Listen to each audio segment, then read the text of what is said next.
Hello, good morning. സുഖമായിരിക്കുന്ന എല്ലാവരും? ആരെങ്കിലും സുഖമില്ലാതെ ബുദ്ധിമുട്ടിയിരിക്കുന്നെങ്കിൽ അവർക്കൊക്കെ ഒരു സ്പീഡി റിക്കവറി ആശംസിച്ചുകൊണ്ട് ഇന്നത്തെ തോട്ടിലേക്ക് ഞാൻ കടക്കട്ടെ.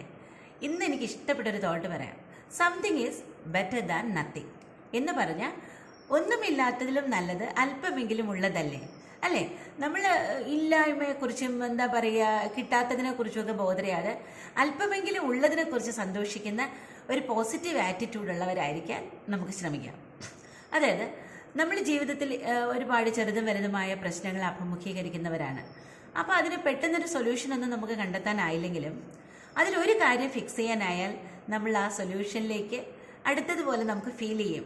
ആ പ്രോബ്ലത്തിൻ്റെ ഭാരം കുറഞ്ഞതുപോലെ തോന്നും. അതുപോലെയാണ് ബന്ധങ്ങൾ. മനുഷ്യനൊരു സാമൂഹ്യ ജീവിയാണ്.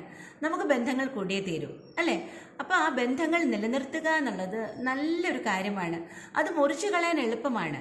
അത് നിലനിർത്താൻ വേണ്ടി നമ്മൾ കുറച്ച് എഫേർട്ട് എടുത്തേ പറ്റൂ. നമുക്ക് വിളിക്കാൻ പറ്റില്ലായിരിക്കും. It is difficult to make a call എന്നൊരു പ്രയോഗം തന്നെയുണ്ട്. അങ്ങനെയുള്ളപ്പോൾ ഒരു മെസ്സേജ്, ഒരു ഗുഡ് മോർണിംഗ് വിഷിലൂടെയൊക്കെ നമ്മൾക്ക് ആ ബന്ധത്തിന് നിലനിർത്താനാവും. പിന്നെ മൂന്നാമത്തെ ഒരു കാര്യമാണ് നമ്മുടെ ജീവിത ലക്ഷ്യങ്ങൾ. നമ്മളെല്ലാവരും ഒരുപാട് സ്വപ്നങ്ങളും ലക്ഷ്യങ്ങളും ഉള്ളവരാണ്. അതൊന്നും അച്ചീവ് ചെയ്യാനായില്ലെന്നും പറഞ്ഞ് വിലപിക്കാതെ ആ ലക്ഷ്യത്തിലേക്ക് അടുക്കാൻ ഒരു ചുവടെടുത്ത് വെച്ചാൽ തന്നെ നമ്മൾ വിജയത്തിലേക്ക് അടുത്തിരിക്കുന്നു, അല്ലേ? 100 നമ്മുടെ ലക്ഷ്യമെങ്കിൽ നമ്മൾ ഒരു ചുവടെടുത്ത് വെച്ചാൽ പിന്നെ 99 സ്റ്റെപ്പല്ലേ ഉള്ളൂ. അപ്പം നമ്മൾ അങ്ങനെ ലക്ഷ്യവുമായിട്ടുള്ള ദൂരം കുറഞ്ഞു വരും. ഓക്കെ, അങ്ങനെ something is better than nothing എന്നുള്ള പോളിസി നമ്മുടെ ജീവിതത്തിൽ ഏറ്റവും പ്രയോജനകരവും ആപ്ലിക്കബിളും ആയി തീരട്ടെ എന്ന് ഞാൻ ആശംസിക്കുന്നു. എല്ലാവർക്കും ഒരു നല്ല ദിവസം ആശംസിച്ചുകൊണ്ട് ടാറ്റാ.